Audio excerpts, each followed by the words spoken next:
దేవునామానికి మహిమ కలుగును గాక. ప్రభువైన యేసుక్రీస్తు నామములో ఉదయకాల సమయమందు అందరికి శుభాభివందనము.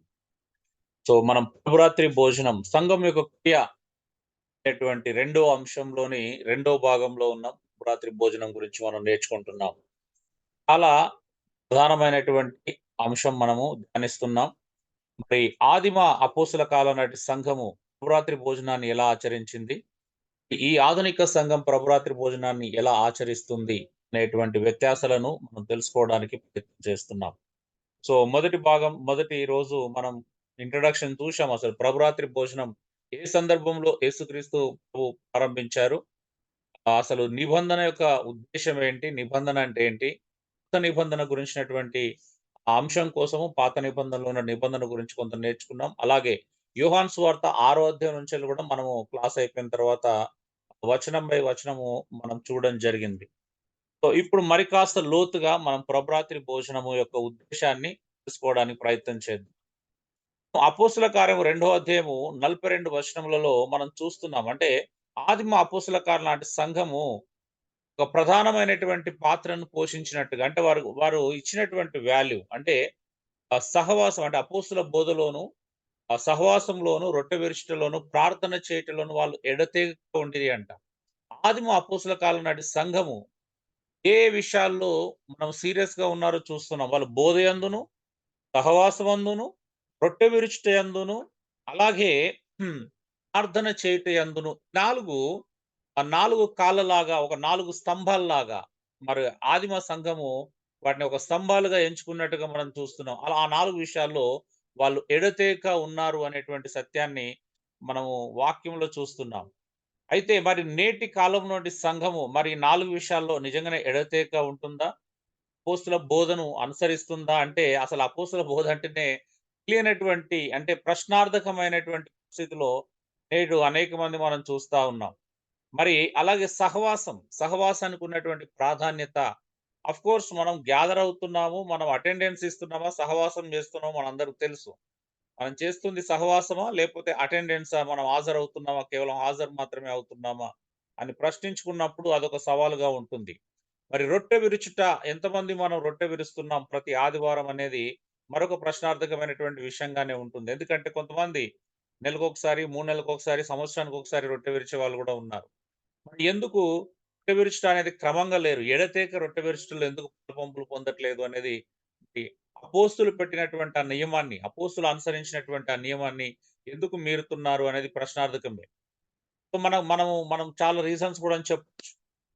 మరి అది మిగతాది ప్రార్థన అంటారా? ప్రార్థనలయితే జరుగుతున్నాయి. బట్ ఎంత అద్భుతంగా జరుగుతున్నాయి, లేకపోతే ఎంత వాక్యానికి అనుకూలంగా జరుగుతున్నాయనేది మళ్ళీ ప్రశ్నార్థకమే అవుతుంది. అంటే అన్నీ అలా అంటే నేను 100% గురించి మాట్లాడట్లేదు గానీ, మీరు మరొకసారి గుర్తు చేస్తున్నాను. ఏం మాట్లాడినా ఒక స్టేట్‌మెంట్ చేస్తున్నామంటే దాని అర్థం ఏందంటే మేము 90% స్టేట్‌మెంట్ అని.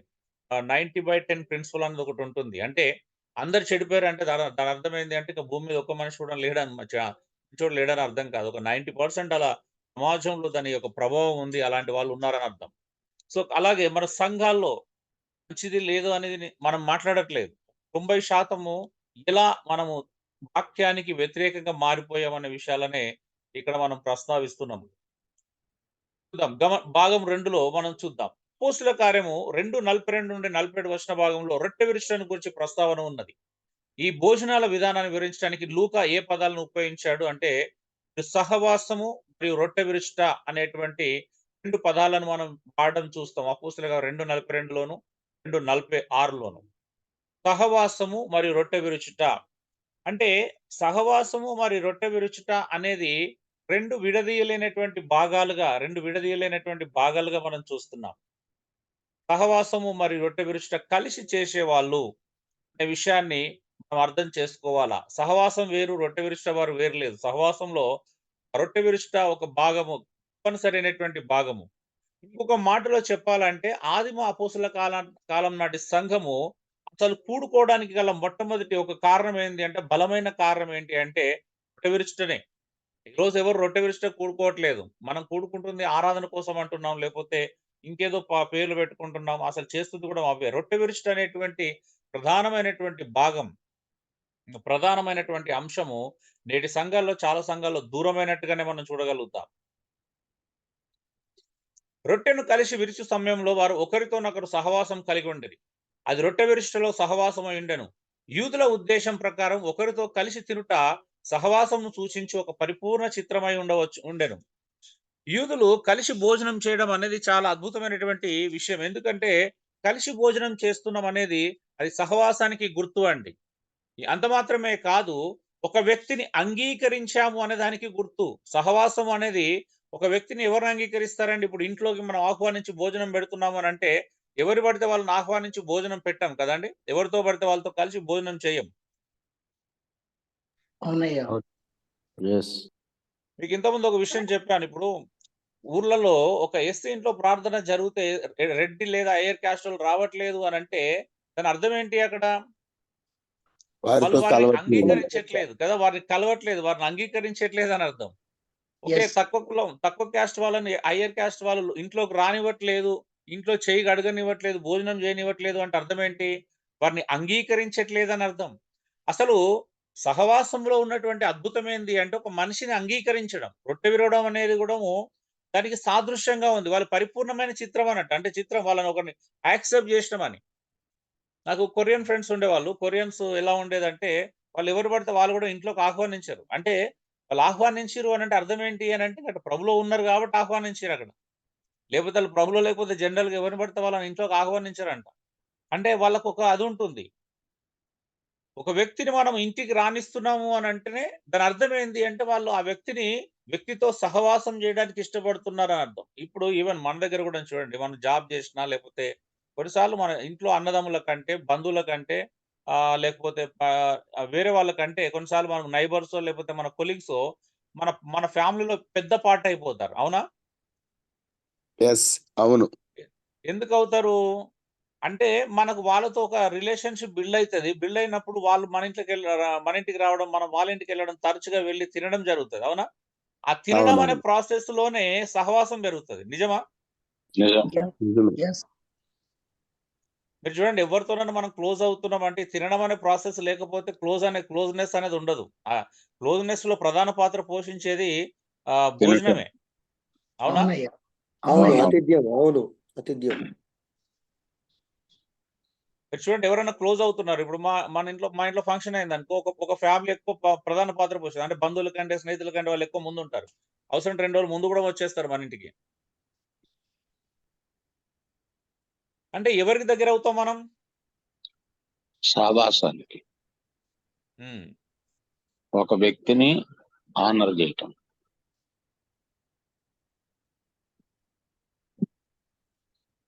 సో, యూదుల కల్చర్‌లో కూడాము కలిసి భుజించటం అనేది ఒక ప్రధానమైనటువంటి పాత్రను పోషించేటువంటి విషయం. మీరొకసారి గలతీలో రాసిన పత్రికలు గూడా చదివితే పౌలు, బర్నబాలు రాకముందు పేతురు వేరే వాళ్ళతో అంటే అన్యులతో కలిసి భోజనం చేస్తా ఉంటాడు కదా! అవును. వీళ్ళని చూడగానే భయపడి బయటికొచ్చేస్తాడు. వీళ్ళు ఆయన వేషధారణ వల్ల మోసపోతారన్నట్టు. ఈయన ఇట్లా వేషధారణ చేస్తున్నాడని. అప్పుడే పౌలు పేతురుని గద్దించడం చూస్తాం మనం. సో, ఎందుకు జరిగిందది? ఇప్పుడు అది తప్పు గానప్పుడు భయపడాల్సిన అవసరం లేదు. అవునా? అందుకే అన్నాడు నువ్వు యూదునివైయుండి యూదుని వలె ప్రవర్తించక అన్యజనులను యూదుని వలె ప్రవర్తించే వాళ్ళని ఎందుకు బలవంతం చేస్తున్నావు అని అడుగుతాడు. అంటే ఒక సహవాసము అక్కడ వాళ్ళక్కడ అంటే అపార్థం చేసుకున్నారు ఒక రకంగా చెప్పాలి అంటే. సో, కలిసి భుజించుట ఒక ప్రధానమైనటువంటి పాత్ర. అందులో యూదులు, అన్యులు కలిసి భుజించడం అనేది సహవాసములో మరొక అద్భుతమైనటువంటి చిత్రమే ఒక రకంగా చెప్పాలి అంటే. యెస్. అందుకే ఒకరితో ఒకరు సహవాసం కలిగుండిరి. అది రొట్టె విరుచుటలో అది సహవాసమై ఉండెను. ఎక్కడ రొట్టె విరుచుటలో వాళ్ళు సహవాసమై ఉండెను. యూదుల ఉద్దేశ్యం ప్రకారం ఒకరితో కలిసి తినుట సహవాసమును సూచించు పరిపూర్ణమైనటువంటి చిత్రం అండి. నేను సహవాసం చేస్తున్నా అంటే ఆదివారము 4 గోడల మధ్యలో ఏసేది ఎవరైనా సహవాసం అనుకుంటే పొరపాటే. ఒకరినొకరు అంగీకరించకుండా, ఒకరితో ఒకరు కలిసి భుజించకుండా, ఒకరి పక్కన ఒకరు అంటే ఒకరినొకరు ఇంట్లో ఆహ్వానించకుండా అంటే నిజమైనటువంటి ఆ ప్రేమ పూర్ణమైనటువంటి ఆ పరిపూర్ణమైన చిత్రాన్ని మనము చూపించకుండా మన సహవాసంలో ఖచ్చితంగా మళ్ళీ ఇంకేదో కులం అనే డిస్క్రిమినేషనో ఏదో ఒక డిస్క్రిమినేషన్ ఉన్నట్టే. ఒక రకంగా చెప్పాలి అంటే. అవునయ్యా. సో అపోస్తుల కార్యం అంతట్లోనూ రొట్టె విరుచుట అనే పదజాలం ప్రభురాత్రి భోజనం అని అనేకులు భావిస్తారు. ఎందుకలా? లూకా 9:16-17లోను 22:19ని మరి అలాగే అపోస్తుల కార్యం 2:42 ఇంతకుముందు చదువుకున్న వచన భాగాలు గాని, లేకపోతే అపోస్తుల కార్యం 27:33 ఆల్రెడీ మనం ధ్యానించాం కదా! పౌలు ఓడ ప్రయాణంలో ఉన్నప్పుడు రొట్టె విరుచుట అనేటువంటి పదజాలాన్ని అక్కడ చూశాం. ఎందుకంటే లూకా అనే 2 గ్రంథాలు రాశాడు. అంత మాత్రమే గాక యేసు ప్రభు రాత్రి భోజనంలో రొట్టె విరిచాడు అని లూకా తన లూకా సువార్త 22:19లో పొందుపరిచాడు. సో ఈ రెండిటి మధ్యలో ఒక వ్యత్యాసాన్ని మనం చూడొచ్చు. అంటే మనం నిన్ననే గమనించాం ఆల్రెడీ మొదటి క్లాస్‌లోనే రొట్టె విరుచుట అనే సందర్భం 2 సందర్భాల్లో కూడాము రొట్టె విరుచుట అంటే 2 ప్రభురాత్రి భోజనానికి సంబంధించినవి కావు. వారి కామన్ సహవాస భోజనములో గూడా అంటే రొట్టె విరుచుట అనేటువంటి పదాన్నే మనం చూస్తాం. అందుకే రెండిటి పదాల మధ్యలో ఆ సమంజసమైనటువంటి మాట ఏంటి అంటే రొట్టె విరుచుట. రొట్టె విరుచుటలో 2 అర్థాలు మనం చూసాం. ఒకటి కామన్ మీల్ అంటే సహజమైనటువంటి భోజనం, క్రమంగా రెగ్యులర్‌గా చేసే భోజనం. అలాగే ప్రభురాత్రి భోజనం అనేది మనం చూసాం. కేవలం అది ప్రభురాత్రి భోజనానికి సంబంధించిందే కాదు రొట్టె విరుచుట అనే పదజాలం. రొట్టె విరుచుట అనే పదజాలం 2 అర్థాల్లో వాడబడిందని మనం చూసాం కదండీ! అవునండి. అపోస్తలుల అవును. కార్యం అవును. 27 అధ్యాయంలో పౌలు అటు రొట్టె విరిచిన సందర్భము వాస్తవం చూడండి అక్కడ వాస్తవానికి అది అది ప్రభురాత్రి భోజనానికి సంబంధించినటువంటి సందర్భం కాదు. అవును. అవును. సో కాబట్టి రొట్టె విరుచుట అనేటువంటి పదజాలము 2 సందర్భాలలో వాడబడింది. ప్రత్యేకించి ప్రభురాత్రి భోజన సందర్భంలో వాడబడింది. కామన్ మీల్ వాళ్ళు రెగ్యులర్‌గా చేసేటువంటి సహజమైనటువంటి భోజనం దగ్గర సందర్భంలో కూడా వాడబడింది.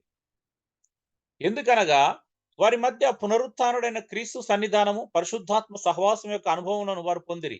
నిశ్చయముగా కొన్ని సంవత్సరాలు గడిచిన తర్వాత బహుశా క్రీస్తు 55 అయ్యుండొచ్చును. పౌలు కొరంథీ సంఘమునకు వ్రాసినప్పుడు ప్రభు భోజనం స్థానిక సంఘం యొక్క జీవితంలో తప్పనిసరైన భాగమై ఉండెను. ఖచ్చితంగా ఇది స్థానిక సంఘానికి సంబంధించినటువంటి ప్రాముఖ్యమైనటువంటి భాగముగా సంఘాలన్నిట్లో ఇది పాటించడం ప్రారంభించారు. అందుకే మీరు చూడండి పౌలు ఈ ఒక ప్రభురాత్రి భోజనం అనేటువంటి కార్యాన్ని ఒక కామన్‌గా అపోస్తుల నుంచెల్లి నేర్చుకొని వాళ్ళు చేస్తున్నది చూసి పౌలు ఎప్పుడు కూడా దాన్ని అనుసరించలేదండి. అపోస్తులు చేయడం చూసారే మేము కూడా ఇలా చేయాలి అని చెప్పేసి ఒక ఆచారానుసారంగా పౌలు దాన్ని తీసుకురాలేదు. వాస్తవానికి ప్రభురాత్రి భోజనం అనేది పౌలుకు ప్రభువైన యేసుక్రీస్తు నేరుగా ఇచ్చినటువంటి ప్రత్యక్షత.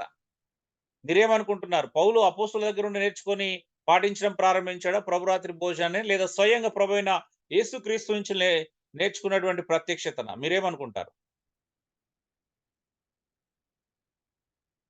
హలో? వారు అపోస్తలులు చెప్పిన దాన్ని ఫాలో అయ్యారు అనుకుంటున్నాం. ఓకే. ప్రభు ఇచ్చిన ప్రత్యక్షత. ఓకే. ప్రభు ఇచ్చిన ప్రభు ప్రత్యక్షతే అనుకుంటున్నాం మేము. Very good. సో పౌలు అపోస్తులను అనుసరించలేదు. ప్రభురాత్రి భోజనం విషయంలో పౌలు ఏ అపోస్తులను అనుసరించలేదు. ఏ అపోస్తుల నుంచి ఫాలో కాలేదు. ఏ అపోస్తులను చేసింది చూసి మేము కూడా చెయ్యాలని అలా అక్కడ నుండి తీసుకోలేదు ఆయన. పౌలు ప్రభురాత్రి భోజనం యొక్క ప్రత్యక్షతను నేరుగా డైరెక్ట్ గా ప్రభువైన యేసుక్రీస్తు నుంచి పొందుకున్నాడు. అది డైరెక్ట్ రివల్యూషన్ ఫ్రమ్ గాడ్. అంతేగాని ఆయన చూసి నేర్చుకున్నది కాదు. కొరింథీ పత్రిక మీరు చదివిన ప్రతి సందర్భంలో మీరు అది చూస్తారు. అంటే నేను మీకు అప్పగింపబడిన దానిని నేను ప్రభువు వలన పొంది తిని నేరుగా అది ప్రభు యొక్క ప్రత్యక్షత.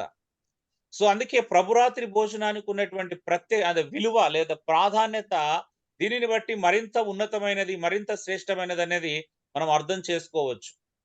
అంటే ప్రభువైన యేసుక్రీస్తే స్వయంగా ప్రభురాత్రి భోజనం గురించి పౌలుకు నేర్పించాడు అంటే మరి దాని యొక్క శ్రేష్టత, దాని యొక్క అవసరత, దాని యొక్క ప్రాధాన్యత ఎలాంటిదో మీరు గ్రహించవచ్చు. అవునా కదండి? అవునండి. అవునండి. అవును. మరొక మాట చూద్దాం.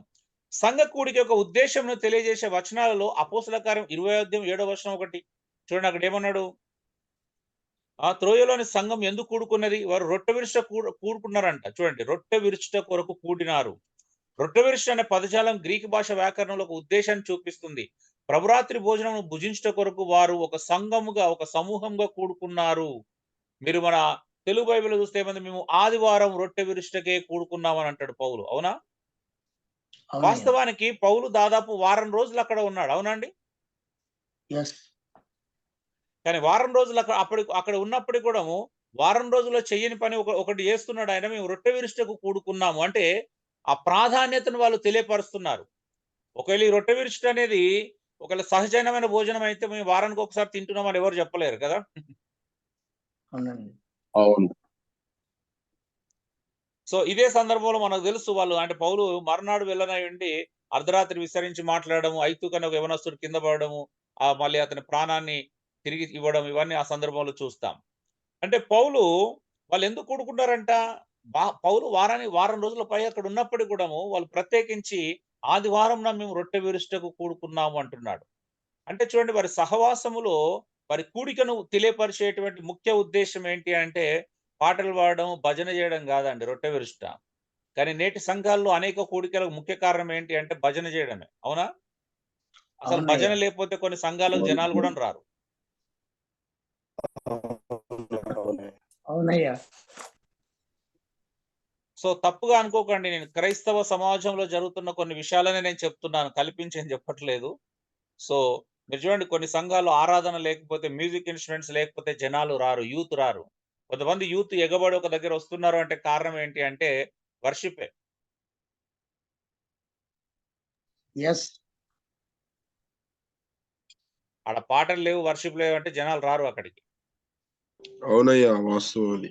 Yes. మ్యూజికే కీ రోల్డ్ గా ఉంది అందరికి. మీరు చూడండి, ఏ సంఘం నుంచి అయితే మీరు ఈ మ్యూజిక్ టీం తీసేస్తారో ఆ సంఘాలన్నీ తొందరగానే కూలబడిపోతాయి. అంటే సంఘం దేని మీద కట్టబడిందండి? ఇప్పుడు సంఘాలు దేని మీద కట్టబడుతున్నాయి? మ్యూజికల్ వాయిద్యాలు. ఆరాధన లేదా మ్యూజిక్ సిస్టమ్ మీద. మ్యూజిక్ మీదనే చాలా సంఘాలు నిలబడుతున్నాయి. సంఘాలన్నీ ఎందుకంటే మ్యూజిక్ మీద కట్టబడుతున్నాయా? అవును. సో అది తీసేస్తే సంఘాలు ఉండవు, మీరు కావాలంటే చెక్ చేసుకోండి. అంటే అపోస్తులు చెప్పినట్టు ఆ బోధ, సహవాసం, రొట్టె విరుచుట, ప్రార్థన కేవలం వీటి మీద కట్టాలని చూస్తే ఇప్పుడున్న సంఘాలు మ్యూజిక్ తీసేస్తే ఎక్కడ కూడా నిలబడవు చాలా మటుకు. మ్యూజిక్ లేకపోతే మీ ఆరాధన సప్పగా ఉంది అని అంటున్నారు.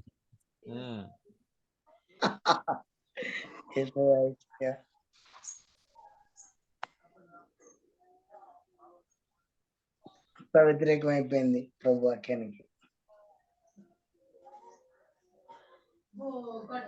ద మెసేజ్ ఇంగ్లీష్ ట్రాన్స్లేషన్ ఏమో చూడండి, మేము ఆరాధించుటకు మరి ప్రభురాత్రి భోజనంలో ఉత్సహించుటకు ఆదివారం నాడు కూడుకున్నాం అన్న ట్రాన్స్లేషన్ అండి. అపోస్తుల కార్యం 27వ యొక్క వివిధ ట్రాన్స్లేషన్ మాత్రం ఇక్కడ చూపిస్తున్నాం.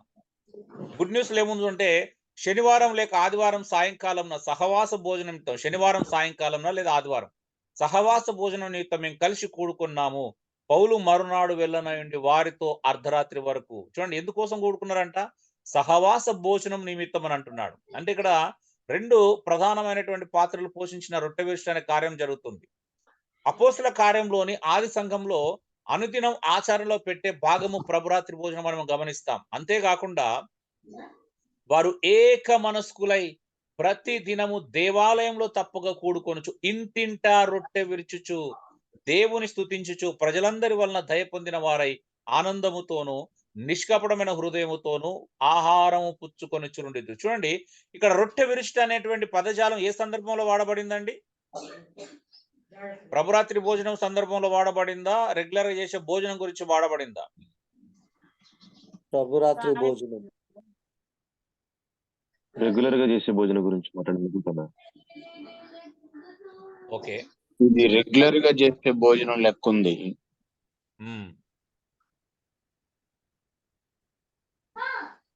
మెన్షన్ చేయబడ్డాయి కదన్నా ప్రభు. రొట్టె విరుచుట, ఆహారం తీసుకొని రెండు ఉన్నాయి కదా. అవును. సో రెండు చేస్తున్నారు వాళ్ళు. అంటే ఇంటింట ఏం చేస్తున్నారు? రొట్టె విరుచు. రొట్టె విరిచి నిష్కపటమైనటువంటి హృదయముతోనూ వారు ఆహారం పుచ్చుకొని చుండ్రు. అంటే కంప్లీట్ మీల్, అంటే కడుపు నిండా భోజనం చేస్తున్నారంట. సంతోషంతో కడుపు నిండా భోజనం చేస్తున్నారు. దీనిలో ఒక ప్రధానమైనటువంటి అద్భుతమైన విషయం ఉంది. ఏంటో తెలుసా? వీళ్ళు దేవాలయంలో తప్పుగా కూడుకునే వాళ్ళు. ఎందుకు కూడుకునేవారు చెప్పండి? దేవాలయంలో సువార్త ప్రకటించడానికి. వెరీ గుడ్, సువార్త ప్రకటించడానికి. మీరు 4వ అధ్యాయం అంతా చూస్తే కూడా అది చాలా క్రిస్టల్ క్లియర్ గా కనిపిస్తుంది. 3వ అధ్యాయంలో కూడా. అంటే అపోస్తులందరూ దేవాలయంలో చాలా మంది క్రైస్తవులు, అక్కడ ప్రభుని అంగీకరించిన యూదులు తప్పుగా కూడుకునే వాళ్ళు. ఎందుకు అని అంటే వారి సమాజం, వారి యొక్క సమాజం అక్కడ ఉండేది యూదులు. అక్కడ సువార్తను ప్రకటించేవారు. ఇంటింటికి వచ్చి రొట్టె విరిచేవాళ్ళు. మళ్ళీ ఆనందంతో నిష్కపటమైన హృదయంతో వారు ఆహారం పుచ్చుకొనుచుండిరి. ఇలా ఆహారం పుచ్చుకుంటున్నప్పుడు మీరు కింది వచనంలో ఒక అద్భుతమైన మాట ఉంటది. ఏంటో తెలుసా? దేవుడంట నూతనంగా రక్షించబడిన వారిని అనుదినం వారితో చేర్చుచుండెను. అనుదినం వారితో ఎందుకు చేరుస్తున్నాడు? ఎలా చేరుస్తున్నాడు? వీళ్ళు ఇంట్లో కూస్తున్నందుకు గాదు. వాళ్ళు ఫస్టు దేవాలయంలో సువార్త ప్రకటించి వచ్చి వాళ్ళ పని వాళ్ళు చేసుకుంటున్నారు. ఆ దేవాలయంలో సువార్త విన్న వాళ్ళు రక్షించబడి ఎక్కడ చేర్చబడుతున్నారండి? వీళ్ళతో పాటు చేర్చబడుతున్నారంట. ఎవరు చేరుస్తున్నారు? దేవుడు కదా! చేస్తున్నాడు. ఎవరు ప్రభువు చేరుస్తున్నారు? చేస్తున్నాడు. స్వయంగా దేవుడే చేరుస్తున్నాడంట. అనుదినము. ఆహా! చూడండి మాకు నా దైవిక కుటుంబం ఇలా ఉంటది రండి అని వాళ్ళతో చేరుస్తున్నారు. ఇందులో ఇంకొక అద్భుతమైన భాగం ఉంది. ఏంటో తెలుసా? వాళ్ళందరూ ఎవరు? వాస్తవానికి అందులో చాలా మంది బీదవారున్నారు. అవునా? yes. కదా! ఆ బీదవారు వచ్చి తృప్తిగా వారి సహవాసంలో ఆనందిస్తున్నారు. ఎందుకు ఆనందిస్తున్నారండి? భోజనం చేస్తే ఆనందించడం ఏంటిది?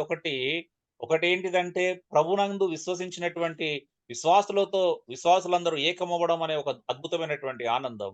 రెండోది నిజంగా అవసరతలో ఉన్నటువంటి బీదవారు కూడా లేనివారు ఉన్నవారితో కలిసి తినేటువంటి ఒక అద్భుతమైన సౌకర్యం అక్కడ మనం చూస్తా ఉన్నాం. అందుకే ఆదిమ అపోస్తలుల కార్య సంఘములో బీదవారికి ఏ కొరత కూడా లేదు ఎప్పుడు కూడా. అవునా అండి? అవునయ్యా. Yes. అవునండి. సమృద్ధి వారిలో కలిగిన ఎవ్వనికి ఏ కొదువ లేకపోయిన వారు అన్ని విషయంలో సమృద్ధిగా ఉన్నారంట. ఈ మాట నేటి సంఘములో మనం వాడగలుగుతామా అండి? లేదయ్యా. వాడలేరయ్యా. ఉన్నవారు లేని వాళ్ళు ఉన్నట్టున్నారు. కదా! వాడలేము గదా పదాన్ని. అంటే ఉన్నోడైతే మస్తు భయంకరంగా అసలు అందనంత దూరంలో ఉన్నాడు. లేనివాడు గూడా అంతే దీన స్థితిలో ఉన్నట్టుగా చూస్తాం. అవునా? చూడండి ఆ 2 అధ్యాయాల్లో మనం చాలా అద్భుతమైన విషయాలు చూస్తాం వాస్తవానికి. వారు స్థిరాస్తులు అమ్మివ్వడం, వారి అక్కర కొలది పంచిపెట్టిరంట. ఈ మాట చాలా శ్రేష్టమైనది. అక్కర కొలది పంచిపెట్టి అనేది. మనం 5వ లెసన్‌లో దీని గురించి వివరంగా చూస్తాం. అంటే వారి ప్రేమ ఆ మాట ఎందుకు చెప్పాను? వాళ్ళ ప్రేమ ఎంత నిస్వార్థమైనది. వారు ఎంత ప్రేమ కలిగి సంఘంలో కలుసుకుంటున్నారని చెప్తున్నారు. అంటే వారి సంఘ సహవాసంలో కేంద్ర బిందువు ఏంటిది? ప్రేమ, ప్రేమ, ఐకమత్యం. ప్రేమ. మరి అవి 2 ఈ రోజు మనం కలిగి ఉన్నాము. మనందరూ తెలుసు. సిహెచ్ మెకింటోస్ ఇట్లు చెప్పాను. వారు వారంలోని మొదటి దినం కూడి వరుసలో గల వైభవమైన మరి ప్రాథమికమైన ఉద్దేశం రొట్టె విరుచుటై ఉన్నదని కనబరుచుట క్రైస్తవుల ప్రత్యేక గురి అయి ఉండవలెను. మీరు ప్రపంచ క్రైస్తవ హతసాక్షులైన పుస్తకంలో చదివితే ఒక ఏమంటారు? ఒక విలేకరిలాగా అంటే ఒక పరిశోధకుడు ఏమంటాడు అంటే క్రైస్తవులు చేసిన తప్పేంటి అని ప్రశ్నిస్తాడు. అంటే ఒక లేఖ రాస్తాడు. వాళ్ళు చేసిన తప్పేంటి? వాళ్ళు వారానికి ఒకసారి కలుసుకుంటారు. ఆ! వాళ్ళు కలుసుకొని బీదలకు ఆహారం పంచిపెడతారు. వాళ్ళు ఒక ప్రత్యేకమైనటువంటి బీదల కోసం ప్రత్యేకమైనటువంటి ఆహారాన్ని సిద్ధపరుస్తారు. సిద్ధపరిచిన ఆహారాన్ని బీదలతో కలిసి వాళ్ళు పంచుకొని తింటారు. వాళ్ళు నమ్మిన వాళ్ళు దేవుణ్ణి స్తుతిస్తారు. వాళ్ళు ఒక ప్రార్థన చేసుకుంటారు. అక్కడి నుంచెళ్ళి వాళ్ళు ఎవరింటికి వాళ్ళు ఎళ్ళిపోతారు. వాళ్ళు చేసిన తప్పేంటి అని అడుగుతారు. అంటే ఎందుకు వాళ్ళు అంత భయంకరంగా హింసిస్తున్నారు అని. నిజంగా అంటే చరిత్రలో కూడా మనం చూస్తాం. క్రైస్తవుల గురి ఏంటిది అంటే వారు సహవాసం చేయటం వైభవమైన మరి ప్రాథమిక ఉద్దేశం రొట్టె విరుచుటై ఉన్నది. ఉపదేశించుట ఒక ఆనందకరమైన సంయుక్తమే. అయినప్పటికీ వారు కూడుకొనుటలోను, బోధించుటలోను రొట్టె విరుచుటే వారి మనసులో గల ప్రాముఖ్యమైనటువంటి కార్యం అండి. అందుకే చూడండి వాళ్ళ సహవాసంలో ప్రేమకు, ఐకమత్యానికి ప్రాధాన్యత ఉండే. ఈరోజు మన ప్రసంగాలకున్న విలువ, పాటలకున్న విలువ మరి దేనికి లేదు. ఇక ప్రసంగం అర్థమైతుందా? మనం దాన్ని పాటిస్తున్నామా లేదా అనేది ఇంపార్టెంట్ గాదు. ప్రతి వారం దంచి కొట్టాల్సిందే కదా! స్టేజ్ దద్దరిల్లాల్సిందే. మైక్ సౌండ్ మొత్తం అంటే బయట అంటే మన 4 గోడలు చీల్చుకొని బయటికెళ్ళాల్సిందే. ఏమంటారు? అవునండి. Yes. హంగామా అక్కడే ఉంది చాలా. డామినేషన్. అవును.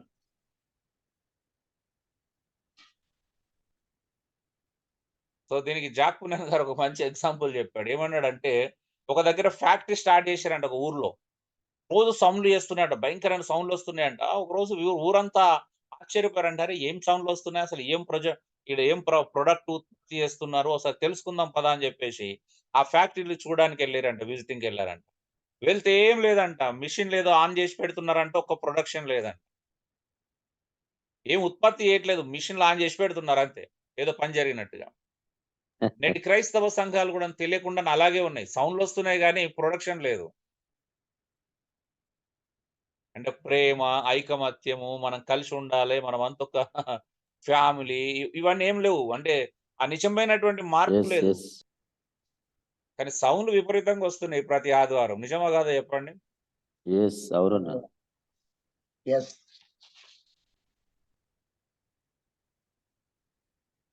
సో ఆలోచించండి. ఇది మారాలండి. ఈ సిస్టమ్ మారాలా. యేసుప్రభు ఏ ఉద్దేశ్యంతో మనల్ని ఎన్నుకున్నాడో, ఆ! ఏ ఉద్దేశ్యంతో మనం కలుసుకోవాలి, ఆ ఉద్దేశ్యం దగ్గర రీచ్ కావాలి ఖచ్చితంగా. అది ప్రభురాత్రి భోజనం అనేటువంటి అద్భుతమైనటువంటి రెండే విషయాలు మనం అందుకే సంఘ కూడిక యొక్క ప్రాథమిక ఉద్దేశ్యం అంటే ఒకటి క్షేమాభివృద్ధి కలిగించుకుంటా, 2 ప్రభురాత్రి భోజనంలో ప్రేమ ఐక్యతలను సాధించుట. ఈ 2 జరగలేదంటే ఆ కూడికలకు అర్థం లేదు అని అర్థం. ప్రభు భోజనంలో మనం క్రీస్తు చేసిన కార్యమును బహిరంగంగా కనబరచుదుము. కనుక దానికి ప్రథమ స్థానం ఇవ్వబడవలెను. మరియు ప్రభు భోజనం యుక్తముగా ఏర్పాటు చేయబడిన తర్వాత పరిచర్యలో పరిశుద్ధాత్మ పని చేయనట్లు సంపూర్ణము నిర్బంధం ఏమి లేని అవకాశం ఉండవలెను. సో స్వయంగా అంటే స్వేచ్ఛగా ఆత్మ సంచారం, ఆత్మ నడిపింపు కలిగినటువంటి ఆ పరిచర్య విధానం కూడా జరగాలి. ఒకడు పాట పాడొచ్చు. వాళ్ళు ఒకడు తన బయలుపరిచిన ప్రకటన చేయడం కావచ్చు. ఒకడు బోధింపులను వాళ్ళు ఎవరి పనాలు చేసుకునేవాళ్ళు. సో అలాగా ప్రభురాత్రి భోజనంలో ఉన్నటువంటి విశిష్టత ఈరోజు మనం కోల్పోతున్నామనే చెప్పాలి ఒక రకంగా చెప్పాలంటే. కాబట్టి ప్రభు భోజనం ఒక పండుగగా అప్పుడప్పుడు నెలకొకసారి లేక 6 నెలలకొకసారి జరుపుకొనో ఏదో ఒక విషయం కాదు గానీ, సంఘము కూడుకున్నప్పుడల్లా నిలకడగా ఆచరింపవలసినటువంటి ఆనందకరమైనటువంటి సహవాసమై ఉన్నదండి. ఆనందకరమైనటువంటి అంశమై ఉన్నది. ఈ ఆనందకరమైనటువంటి అంశాన్ని సంఘాలు ఏం చేసినాయంటే మేము నెలకోసారి చేసుకుంటాం, 3 నెలలకోసారి చేసుకుంటాం, 6 నెలలకోసారి చేసుకుంటాం. మరికొంతమంది ఏకంగా వచ్చి సంవత్సరానికి ఒకసారి చేసుకుంటాం. అది కూడా పస్కా రోజు మాత్రమే చేసుకుంటామన్న దుస్థితి మరి ఎందుకొచ్చింది చెప్పండి? అసలు వాళ్ళ యొక్క పండుగ మనం చాలా సార్లు అనుకుంటాం. నేను అంటున్నాను చాలా మంది ఏమనుకుంటారంటే క్రైస్తవులు పండుగ లేదనుకుంటారు. అందుకే లేని పండుగలన్నీ క్రియేట్ చేసుకుంటున్నారు.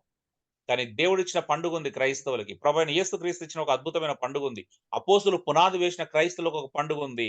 అదేంటి అంటే రొట్టె విరుచుట. మనకు ఆదివారం, ప్రతి ఆదివారం క్రైస్తవులకు ఒక పండుగే అండి. ఆమేన్. ఆమేన్. ఆమేన్. ఆమేన్. ఆమేన్. ఆమేన్, ఆమేన్, ఆమేన్. చేయాల్సిన పండుగ చేసుకోకుండా అనవసరమైన పండుగలన్నీ తెచ్చేసుకున్నాం సంఘంలోకి. అవునయ్యా. మనకు ప్రతి వారం పండుగ మమ్మల్ని అడుగుతారు, "అయ్యా మీరు ఎందుకు మీరు క్రైస్తవులు కాదా? మీరేం పండుగలు చేసుకోరు" అని అడుగుతారు. అదెవరండి? మీకెవరు చెప్పారు మేము పండుగలు చేసుకోమని? మాకు ప్రతి ఆదివారం పండుగనే. మా సహోదరులతో కలిసి భోజనం చేస్తాం, ప్రేమను పంచుకుంటాం, హగ్ చేసుకుంటాం. ఎంత పండుగ చేసుకుంటాం తెలుసా? మాకు ప్రతి ఆదివారం పండుగనే. మీకెవరు చెప్పారు మేము పండుగ చేసుకోవట్లేదని? ఓహ్! ఓకే. మీరనుకున్న పండుగలు చేసుకోవట్లేదా? మీరు చేసుకునే పండుగలు చేసుకోవట్లేదులెండి. ఎందుకంటే మాకు ఆ పండుగల్లో అంత సత్యం లేదు. ఎందుకంటే ఏ పండుగైనా సత్యం మీద కట్టబడాల. సత్యం లేని సాంప్రదాయం ప్రమాదపూరితమైనది. నువ్వు చేసుకునేటువంటి ఏ పండుగైనా, ఏ ఉత్సవమైనా దాని బేస్ సత్యమై ఉండాల. సో, దాని సత్యం బేస్ అయి ఉన్న ఒకే ఒక పండుగ ప్రభురాత్రి భోజనం, రొట్టె విరుచుట. అవునంటారా? కాదంటారా? అవునండి. అవును. ఎస్ అవునవును. అవునండి. ఏవేవో పండుగలు కల్పించుకున్నాము. మరి యేసు ప్రభు ఇచ్చిన ఈ ఒక్క పండుగ ఎందుకు చేసుకోలేకపోతున్నాం? అపోస్తులు పునాది వేసినటువంటి ఈ పండుగను మనం ఎందుకు చేసుకోలేకపోతున్నాం?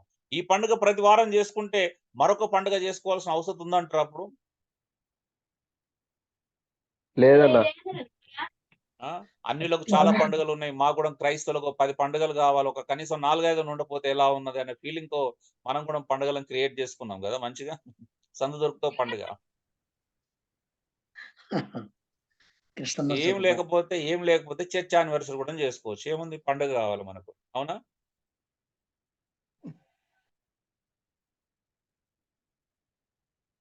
అంటే నిజంగా చెప్తున్నాను ఎందుకు చేస్తారో కూడా తెలీదు. అసలు నిజంగా క్రీస్తు అర్థమైతే ఇవన్నీ మన జీవితం నుంచి వేరయ్యేటివి. మన క్రీస్తు అర్థం కాలేదు కాబట్టి క్రీస్తుకు వేరుగా మనం రకరకాల ప్రయత్నాలు చేస్తున్నాం. ఓకే అండి. అసలు అంశంలోకి వచ్చాం మనం. కొరంథీలోని సంఘం ఎందుకు కూడుకొనినది? చూద్దాం. ఇక్కడ మీరు చూద్దాం.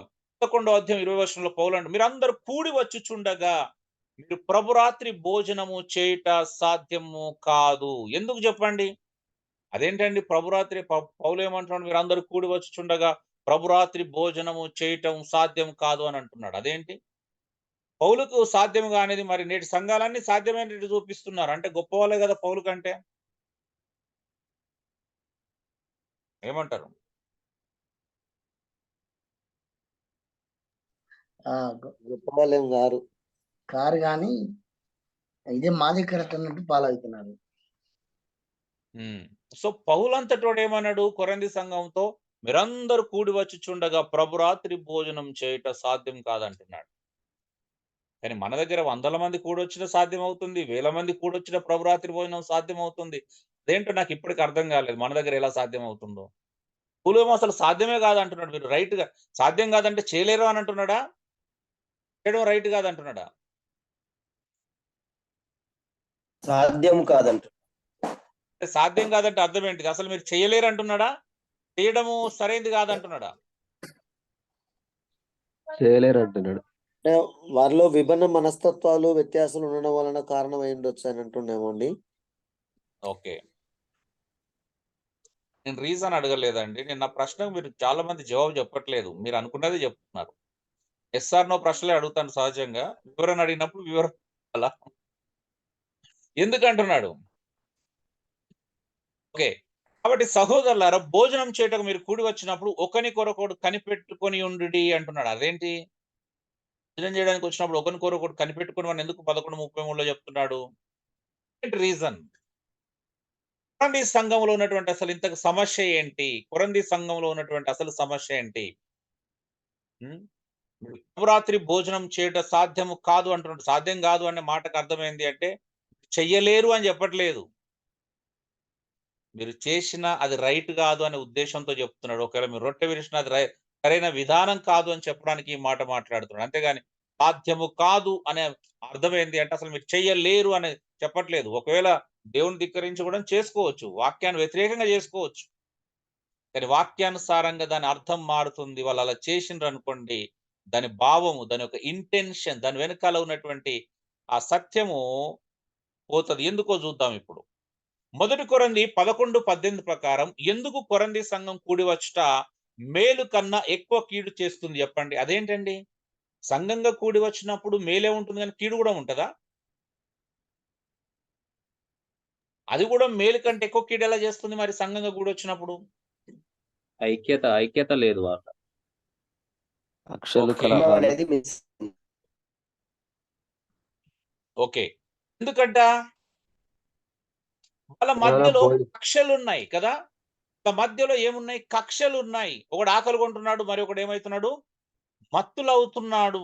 వాళ్ళు ప్రభురాత్రి భోజనంలో, సహవాస భోజనంలో కూడి వచ్చినప్పుడు పౌలు ఎందుకు మీరు మీరు కూడి వచ్చుట మేలు కన్నా కీడు ఎక్కువ అని ఎందుకు అంటున్నాడు అంటే, వారి మధ్యలో కక్షలు, కలహాలు, విభేదాలు కలిగి రొట్టె విరుస్తున్నారు. అది ప్రాబ్లం. కొంతమంది ముందే అసలు భోజనం ఇంటెన్షన్, చేసేస్తున్నారు.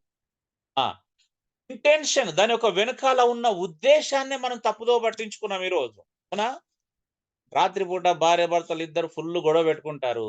తెల్లారగానే సంఘంలోకి రాగానే తల స్నానం చేసి షాంపూ వేసుకొని మంచిగా వచ్చి ఆ భార్య మంచిగా కొంగు మొత్తం కవర్ చేసుకొని మోకరించి రొట్టె విరుస్తా ప్రభురాత్రి పోయినాం అనే ఆ అంశం స్టార్ట్ కాగానే ఇక మోకరించేసి ఇటు భర్త అటు భార్య ఇక ఈమె ఈమె ఏడుస్తా ఉంటది. పాపం భర్త కన్నీళ్ళు రాకనేమో రెండు కన్నీళ్ళు గట్టిగా, రెండు కళ్ళు గట్టిగా ఒత్తుకొని రెండు చుక్కలు గారుస్తా ఉంటాడు. అవునా? ఎట్లా బ్యాక్గ్రౌండ్ ఒక మ్యూజిక్ ఉంటది కదా, పాట.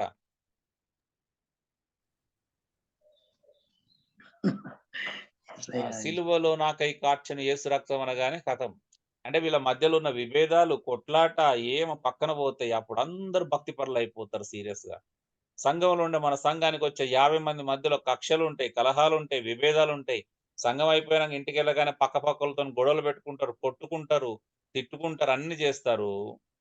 మళ్ళీ ఆదివారం సంఘం రాగానే ప్రభురాత్రి భోజనం అనగానే ఎంత ఐకమత్యాన్ని, ఎంత భక్తిని ప్రదర్శిస్తారు. నిజమా కాదండి? భక్తి అంటే ఇదే కదా.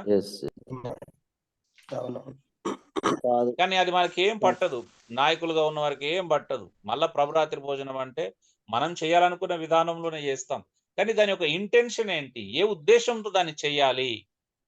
చూడండి, కక్షలు కలహాలు ఉన్నప్పుడు రొట్టె విరవడం అనేది సమంజసం కాదు, అది మంచిది కాదు. ప్రేమ లేని చోట, ఐకమత్యం లేని చోట, కక్షలు ఉన్న చోట, అంటే కక్షలు ఉన్న చోట, కలహాలు ఉన్న చోట ప్రభురాత్రి భోజనం చేయటం అనేది అది వాక్యానుసారము కాదు అంటున్నాడు పౌలు. మనకు వాక్యంతో సంబంధం లేదు, మనం ఆచరణతో సంబంధం, కానీ వాక్యంతో మనకేం సంబంధం అండి నేటి సంఘానికి? అవునా? అట్లనే ఉంది. చాలా వరకు. మనకు ప్రేమతో, ఐకమత్యంతో, కలిసి ఉండటంతో సంబంధం ఏంటండి? మనం ఆ రోజు రొట్టె విరిచినామా, దైవికంగా అది గంభీరంగా ఒక పాత్రలో తెల్ల గుడ్డ కప్పి దాన్ని ఎవరు ముట్టుకోకుండా తలస్నానం అట్లా అది పాటించాలి. అంతేగాని లోపల మనుషుల మధ్యలో గొడవలుంటేంది, కక్షలుంటేంది, కలహాలుంటేంది, ఒకడంటే ఒకడు పడకపోతే ఏంటి, సహోదరుల మధ్యలో అసూయ ఉంటే మనకెందుకండి? మనం రొట్టె విరుచడం చేసినామా లేదా? హమ్మయ్య! ఈరోజు రొట్టె విరుచుట కార్యక్రమం గంభీరంగా. అవసరుంటే దానికి యాడ్ ఆన్ చేసుకోవచ్చు. ఉపవాసం ఉండాలి, తెల్ల బట్టలేసుకోవాలా, స్నానం చేసి రొట్టె చేయాలా, ఇది చేసి చేయాలా, అలా చేసి చేయాలి. ఇలాంటి యాడ్ ఆన్ చేసుకోవచ్చు కావాలంటే. అంతేగాని వాక్యంలో చెప్పినట్టుగా మనకు సమాధానము, ప్రేమ, ఐకమత్యం ఇవన్నీ ఎందుకండి మనకు? అంత ఇంపార్టెంట్ కాదు ఇవి కదా! అవసరం లేదు. యేసయ్య, యేసయ్య. ప్రేమ సమాధానమే అంటే ముఖ్యం. అన్న చర్చ్‌కి వచ్చినప్పుడు అందరూ అంతే స్పిరిచువల్‌గా ఉన్నట్టుగానే ఉంటారు. అది వారి వ్యక్తిగతంగా మరి మనం దాన్ని ఎట్లా చేయాలన్న? చూద్దాం ఇప్పుడు. అదే ఇంకెళ్తున్నాం మనం. మొదటి కొరింథీ 10వ అధ్యాయం 14, 17 ప్రకారం ప్రభురాత్రి భోజనం మీద వాడే ఒక్క రొట్టెలని ప్రాముఖ్యత ఏమిటో ఫస్ట్ అర్థం కావాలా. మీరు చూడండి. అసలు రొట్టె విరుచుట అనేటువంటి భావజాలాన్ని పక్కన పెట్టేశాం. ఏంటిది ఆ భావాన్ని తెలియపరిచేటువంటి అసలు భాగం ఇక్కడ స్టార్ట్ అయింది చూడండి. 10, 17 చదవండి. ఇక్కడ స్టార్ట్ అయింది అసలు రొట్టె విరిచేట యొక్క ఉద్దేశం. ఏమన్నాడు? ఒక్కటే గనుక అనేకులమైన మనము ఒక్క శరీరమై ఉన్నాం. చదవండి ఒకసారి మొదటి కొరింథీ 10, 17. మనమందరము ఆ యొక్క రొట్టెలో ఆ! పాలు పుచ్చుకొనుచున్నాము. మంచిగా వినండి. రొట్టె ఒకటే మనమందరము రొట్టెలో పాలు పొందుచున్నాము. పుచ్చుకొనుచున్నాం. రొట్టె ఆ! ఒకటే గనుక రొట్టె అనేకులమైన ఒకటే మనము గనుక అనేకులమైన మనము ఒక్క ఒక్క శరీరమై శరీరమై ఉన్నాము. ఉన్నాము. అది అండి. ఈ ఈ ఈ భావన పోయిందసలు. అసలు రొట్టె విరుచుటలో ఉన్న ప్రధానమైనటువంటి అంశం ఏంది అంటే, రొట్టె ఒకటే గనుక, రొట్టె ఒకటే, ఆ ఒక్క రొట్టెలో పాలు పంపులు పొందుచున్న మనము అనేకులమైన మనము ఒక్క శరీరమై ఉన్నాం. దేన్ని సూచిస్తుందండి అది?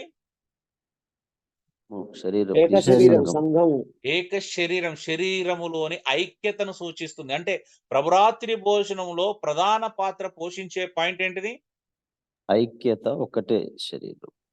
ఒకటే ఐక్యత. మేమంతా ఒకటే అని చూపించుకోవడం. అది ఎప్పుడైనా చూపించుకుంటున్నాం. రొట్టె విరుస్తున్నాం గానీ, ఇప్పుడు ఒక రొట్టె వచ్చింది నా దగ్గరికి. నేను విరుచుకొని ఆ ప్లేట్ నా పక్కాయనకి ఇస్తున్నా. ఆయన విరుచుకొని ఇంకా పక్కాయనకి ఇస్తున్నాడు. అంటే దాని అర్థం ఏంటిది? ఎవరి భాగం వాళ్ళు తీసుకుంటున్నాం. అరే! ఈ రొట్టెలో మనం అందరం ఒకటే శరీరం బాబు. నీకు నాకు ఎలాంటి అసూయ, కలహము, ద్వేషము, ఎలాంటి మత్సరం, ఎలాంటి విభేదాలు ఉండకూడదు. అసలు పౌలు కొరంథీలకు పత్రిక రాయడానికి గల ముఖ్యమైన కారణమే ఇది. Yes, amen. మీరు మొదటి అధ్యాయంలోకి వెళ్తేనే తెలిసిపోతుంది. ఒకడు పౌలు వాడనని, ఒకడు అపోల్లో వాడనని, ఒకడు కేఫ వాడనని, కొందరు క్రీస్తు వాడనని చెప్పుకుంటూ వాళ్ళు విభేదాలు క్రియేట్ చేసుకున్నారు. పౌలు అడుగుతున్నాడు. ఆ! ఏంటి క్రీస్తు విభజించబడి ఉన్నాడా? ఏంటిది? మూడో అధ్యాయంకి వచ్చినప్పుడు అంటున్నాడు. మీరలా చెప్పుకున్నప్పుడు ఒకడు పౌలు వాడనని, ఒకడు క్రీస్తు వాడనని చెప్పుకున్నప్పుడు మీరు ప్రకృతి సంబంధమైన మనుషులు కారా? అవునా అండి? Yes, yes. అవునండి, అవును. మరి ఈరోజు కూడా మనం అందరం ప్రకృతి సంబంధమైన మనుషులమే కదా! నేను బాప్టిస్టు, నేను లూథరన్, నేను హెబ్రోను, మాది పెంతెకోస్తు అండి. మాది సీఎస్ఐ అండి. మేము మెయిన్ లైన్ చర్చ్ అండి మాది. మేము లూథరన్. ఏంది? మేమెవరో తెలుసా? పలానా సో కాల్డ్ అయ్యగారి ఫెలోషిప్‌కి వెళ్తామండి. మేము ఈ అయ్యగారి ఫెలోషిప్‌లో ఉన్నామండి. అబ్బబ్బబ్బబ్బబ్బా! ఎంత డిస్క్రిమినేషన్స్ అండి. అవునా? ఏమంటారండి? అన్ని కుల మత భేదాలే. డిస్క్రిమినేషన్సే అంటారా? లేకపోతే యూనిటీకి సంబంధించిన విషయాలండి ఇవన్నీ? నో. అవును, వ్యత్యాసమే. డిస్క్రిమినేషన్. విభేదాలు కలిగించేదే. ప్రభు దగ్గర సరే. లెక్క చాలా. సార్వత్రిక సంఘంలో విభేదాలే, మనకు స్థానిక సంఘంలో విభేదాలే. అవునా? అవునయ్యా. అవునండి, చాలా చాలా ఉన్నాయి. Yes, yes. బేసిక్ పాయింట్ క్రైస్తవ్యంలో మనకేమర్థమైంది? అసలు యేసుక్రీస్తు చేసినటువంటి ఆ త్యాగం వెనకాల ఉన్నటువంటి ఒక భావం అర్థమైందా? ఇప్పుడు ఇంక్లూడింగ్ ఒక మాట చెప్తున్నాను. అసలు సువార్త మర్మం అంటేనే యూదులు, అన్యజనులు ఒక్క శరీరం అందరి సాటి అవయవాలని. అవునా? అవునండి, ఐక్యపరచబడడం. So Yes. Mystery of the gospel, అసలు సువార్త రహస్యమే. 2 విభిన్నమైన జాతులు ఒక్క శరీరంగా మారటం. మరి అసలు సువార్త మర్మం మనకి ఎక్కడ అర్థమైందండి? ఇంతవరకు మనకు వేరే కొత్త మర్మాల వెనకాల పరిగెడుతున్నాం గానీ, సువార్త మర్మం అర్థమైందా? మరి సువార్త మర్మం అంటేనే 2 విభిన్నమైన జాతులు మిళితమైనటువంటి జాతులు ఒక్కటవ్వటము. 2 అంటే మిళితం కాని జాతులని మిళితం అవ్వటం. అవునా? అవునండి, అవునండి. ఎస్ అవును. ఐక్యపరచడం. మరి అది రొట్టె విరుచుటలో ప్రదర్శించాలి కదా! మేము రక్షించబడ్డామంటే రక్షించబడిన వాడు రొట్టె విరుస్తాడు. ఆ రక్షించబడిన వాడు మా మధ్యలో ఏ విభేదము లేదు. మేమంతా ఒకే కుటుంబానికి, ఒకే శరీరానికి సంబంధించినటువంటి వ్యక్తులం. మేము తండ్రి అయిన దేవుని కుటుంబానికి చెందిన వ్యక్తులం. ప్రభువైన యేసు క్రీస్తు శరీరానికి సంబంధించిన సాటి అవయవాలం అని ఎక్కడ ప్రదర్శిస్తున్నారు మరి? లేదయ్యా, తక్కువ అసలు. ఎంత మంచి మాట చూడండి. అనేకులమైన మనం ఒక్క శరీరమై ఉన్నాము. శరీరమై ఉన్నాము. గమనిక, శుభరాత్రి భోజనము ప్రభువుతో మరి తన శరీరంతో చేసే సహవాసం. ఎవరితో సహవాసం చేస్తామండి? శరీరంతో. ప్రభు క్రీస్తుతో శరీరం అంటే ఏంటిది? ప్రభుతోనే. ప్రభు శరీరం అంటే ఎవరు ఇక్కడ మళ్ళీ? సంఘము, సహోదరులం. సంఘమా? లేకపోతే అక్కడ 2000 సంవత్సరాల క్రితం పాతి పెట్టినటువంటి శరీరమా? సహోదరులం. ఈరోజు చాలా సార్లు ప్రభు శరీరం అంటే మనం ఒకటే కోణంలో చూస్తున్నాం. కానీ ఇక్కడ ఒక పాయింట్ మీకు అర్థం కావాలా? ప్రభు అయిన యేసుక్రీస్తు ఏమన్నాడు? దేవుడు తన స్వరక్తం ఇచ్చి సంపాదించిన సంఘం అంటే ప్రభు అయిన యేసుక్రీస్తు తన రక్తాన్ని దారపోసి తన శరీరాన్ని సిలువకు అప్పగించి ఈ సంఘం అనే శరీరాన్ని స్థాపించాడు. అవునండి? అవునండి, అవును. ఒకదాని స్థానంలో మరొకటి వచ్చింది అంటే ఇప్పుడు ఉన్నది ఉంటదా? ఆ మొదటిది ఉంటదా అప్పుడు?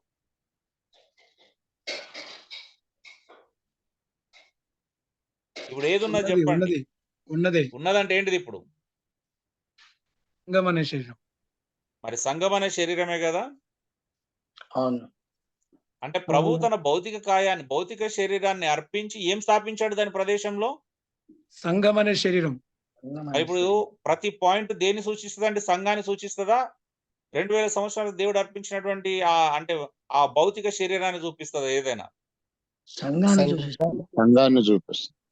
భౌతిక శరీరం ఉందా ఇప్పుడు? సంఘ శరీరాన్ని చూపిస్తుంది. సంఘం అనే శరీరం సూచిస్తుంది. బైబిల్ అంతట్లో కొత్త నిబంధనలో సంఘం స్థాపించబడిన తర్వాత ప్రభువు శరీరం అనగానే ఏ శరీరం గురించి మాట్లాడుతున్నారు అపోస్తులందరూ? సంఘాన్ని గురించి. సంఘం అనే శరీరం. సంఘం గురించే, ఇంకా ఆ శరీరం గురించి మాట్లాడట్లేదు. అందుకే కదా ఇప్పటి కొంతమందికి అర్థం కాక ఆ రొట్టెను కూడాము లిటరల్ గా ప్రభు శరీరం అని నమ్మి తీసుకుంటారు. మేము ప్రార్థన చేయగానే ప్రభు శరీరం అయిపోతుంది, ఆ ద్రాక్ష రసము ప్రభు రక్తంగా మారుతుంది అంటారు. అసలు ఆ భావం ఎక్కడుందండి ఇక్కడ?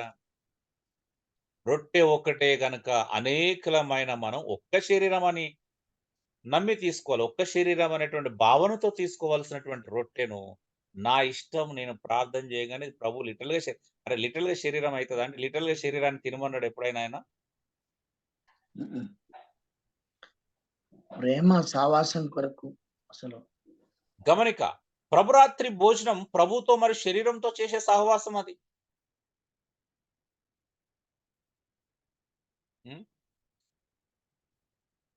చూడండి, ధనికులు పేద విశ్వాసులతో కలిసి భోజనం చేయలేనంతగా వారి మధ్యలో విభేదాలు ఉన్నట్లుగా కనబడుతుంది. వారు తమ అనుకూల పనులను బట్టి బీదవారి కన్నా ముందుగా ప్రభురాత్రి భోజనం నిమిత్తం వచ్చి బీదవారితో కలిసి భుజింపకుండాట్లుగా వారు ముందుగానే భోజనం చేసేవారు. కొరింథీ సంఘంలో ఉన్నటువంటి సమస్య ఏంటి అని అంటే, వాళ్ళు అసలు వాస్తవం చెప్పాలంటే ధనికులు పేద విశ్వాసులతో కలిసి వారి మధ్యలో విభేదాలు అంటే ఈ ధనవంతులు ఏం చేసేవారంటే కొంతమంది పేదవారితో కలిసి భోజనం చేయడానికి ఇష్టపడకుండా వారంతటా వారు తమంతట ముందుగా వచ్చేసి బీదవారి కోసం ఎదురు చూడకుండా వీళ్ళే ముందుగా భోజనం చేసేవారు. అందుకే అన్నాడు, ఏమన్నాడు? ఒకడు కనిపెట్టుకొని ఉండమన్నాడు పౌలు. అవునా? అలా చేయడం ద్వారా జరిగింది ఏంటిది?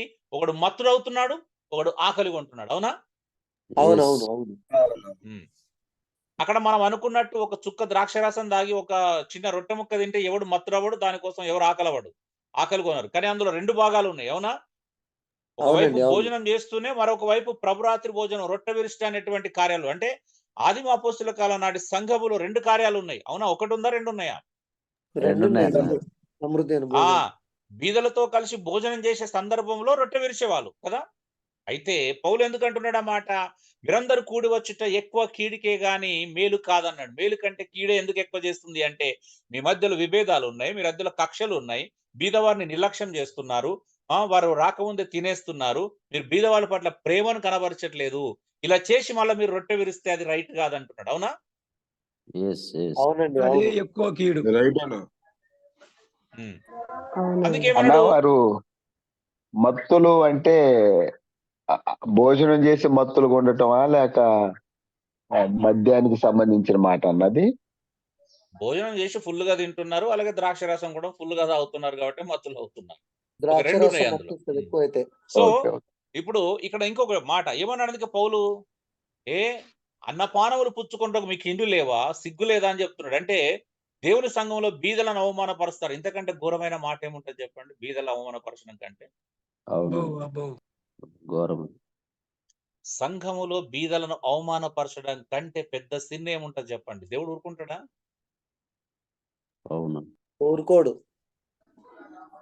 అన్నిటికంటే బిగ్గెస్ట్ సిన్ మన చర్చెస్ లో జరుగుతున్న మన సహవాసంలో ఉన్నటువంటి అతి ప్రధానమైనటువంటి పాపం ఏంటి అంటే సంఘంలో బీద వాళ్ళను అవమానపరచడం, బీద వాళ్ళను సిగ్గుపరచడం. అవునా? అవునయ్యా, అవును. అవునయ్యా. బీదవారు, చిన్న పిల్లలను హృదయం గలవారిని. ఇప్పుడు ఒకసారి ఆలోచించండి. మన సంఘంలో ఒక బీదవాడు కష్టంలో ఉన్నాడు, ఆపదలో ఉన్నప్పుడు కూడా అతనికి 10 రూపాయలు, 1000 రూపాయలు, 2000 సహాయం చేయకుండా మనం ఒక మంచి కీబోర్డ్ తెచ్చుకుంటే తప్పేముందని కదా? ఒక 40, 50 వేలు ఒక కీబోర్డ్ కొన్నాం అనుకో, తప్పు కాదు కదా? తప్పే. ఇది ఇంపార్టెంట్ మనకి. కీబోర్డ్ ఇంపార్టెంట్ అయింది ఇప్పుడు. చాలా సంఘాల్లో లక్షలు పెట్టి ప్యాడ్లు, కీబోర్డ్లు ఇవ్వడానికి డబ్బులు ఉంటాయండి. సంఘంలో ఉన్న బీదవానికి 2000 ఇవ్వడానికి డబ్బులు ఉండవు. విచిత్రం కదా? అవును. Yes. వాస్తవం. 2 లక్షలు పెట్టి సౌండ్ సిస్టమ్ కొనడానికి డబ్బులు ఉంటాయి. కానీ బీదవానికి 5, 10 వేలు ఆపదలో ఉన్నప్పుడు ఆదుకోవడానికి డబ్బులు ఉండవు. విచిత్రమైన నాకు అర్థం కాదు. ఇప్పుడు కూడా క్రైస్తవుల ప్రేమ వస్తువుల మీద చూపిస్తున్నారు కానీ ఒక మనిషి మీద చూపించలేకపోతున్నారు. అప్పుడు నిన్ను వాళ్ళ నీ పొరుగు అని ప్రేమించమనే ఆజ్ఞ మనం పాటిస్తున్నట్ట మీరినట్ట? మీరుతున్నారండి, మీరుతున్నారు. పేరు మీరున్నట్టే అన్న, ప్రఖ్యాతుల కొరకే, పాటించినట్టు కాదు. అనౌన్స్మెంట్ చేయించుకోవడం కొరకే. మత్తయి సువార్త 25:30-46 వచనాలకు ప్రభువైన యేసుక్రీస్తు చెప్తారు కదా, ఈ నా సహోదరులు ఆకలితో ఉన్న నాకు అన్నం పెట్టలేదు, దాహంతో ఉన్న మనిషి, మరి దాని పరిస్థితి ఏంటి అప్పుడు? ఎంత తీవ్రమైనటువంటి సందేశమో తెలుసా అది? రోజు సంఘములో బీద వాళ్ళని అవమానపరచడం. పౌలు ఎందుకు అంత సీరియస్ అవుతున్నాడు? మీరు ఎక్కడన్నా చూడండి. ఒకానొక సందర్భంలో పౌలు యొక్క పరిచర్యలో అపోస్తులైన కుడి చేతినిచ్చినప్పుడు అంట, బర్నబాకు పౌలుకి కుడి చేతినిచ్చినప్పుడు మీరు అంటే అన్యజనులకు మీరు సువార్త ప్రకటించొచ్చు, యూదులకు సువార్త మాకు అభ్యంతరం లేదన్నాడు. అంటే వాస్తవానికి మమ్మల్ని యూదులకు అపోస్తులుగా దేవుడు ఎన్నుకున్నాడు, నేను అన్యజనులకు అపోస్తులు ఎన్నుకున్నాడు. అయితే నీకు రిస్ట్రిక్షన్ లేదు. అన్యజనులకు మాత్రమే కాదు అపోస్తులు పరిచర్య చేయాల్సిన అవసరం. నువ్వు యూదులకు కూడా స్వార్థ ప్రకటించుకోవచ్చు. అయితే మీ నుండి మేము ఒకటి ఆశిస్తున్నాం, బీదలను మాత్రం మర్చిపోవద్దు, తప్పక జ్ఞాపకం చేసుకోమన్నాడు. ఆమేన్. అవునా కదా? ఆమేన్. ఆమేన్. ఆమేన్. ఆమేన్. అందుకే మీరు 2 కొరింథీ 8వ అధ్యాయంలో గాని 9వ అధ్యాయంలో గాని ఇతర సందర్భాలన్నీ కూడా పౌలు బీదల కోసం ఫండ్ చేసిన సందర్భాలు, ఫండ్ వసూలు చేసిన సందర్భాలు. కానీ అవన్నీ పాస్టర్లు స్వార్థం కొరకు వారి కొరకే వాడేసుకుంటారు. ఇంత దౌర్భాగ్యకరమైన స్థితి అండి మనది అసలు. పౌలు వాడు బీదల కోసం ఫండ్ వసూలు చేస్తే ఆ ఫండ్ అంతా మా కోసమే అన్నట్టు వీళ్ళు ఆ మాటలన్నీ వీళ్ళకి అప్లై చేసుకుంటున్నారు. చూద్దాం అది 5వ లెసన్‌లో వచ్చినప్పుడు. అంటే మనం ఎంత న్యాయసమ్మతంగా వ్యవహరిస్తున్నాం అనేది ఇక్కడ మనం చూడాలా. ఎంత ప్రేమగా వివరిస్తున్నాం, ఎంత సత్యంగా. చూడండి, యాకోబు 2వ అధ్యాయం 1-7లో వివరించబడిన తరహాలోనే సమస్య ఇక్కడ ఉంది. అంటే పార్షియాలిటీ, బీదలను ఒక రకంగా చూడము, ధనవంతులను ఒక రకంగా చూడడం. అవునా? యాకోబు 2వ అధ్యాయం 1-7లో ఏముంది? మొహమాటం అంటాడు. విశ్వాస విషయమై మొహమాటం లేని వారిగా ఉండండి. మొహమాటం, పార్షియాలిటీ ఏంటిది? పట్టు వస్త్రములు కట్టుకొని బంగారు ఉంగరం పెట్టుకొని వచ్చినోన్ని ఒక మర్యాద చేసి మంచి చేరేసి కూర్చుండబెడతారంట. అయితే ఒకడు మాసిపోయిన బట్టలు వేసుకొని వచ్చి వచ్చిన బీదవాన్ని ఏం చేస్తారంట, ఆ మూలకెళ్ళన్న కూర్చో, లేదా నా పాదపీఠం దగ్గర, నా కాళ్ళ దగ్గర అన్న కూర్చో అని చెప్తున్నారంట. అవునా?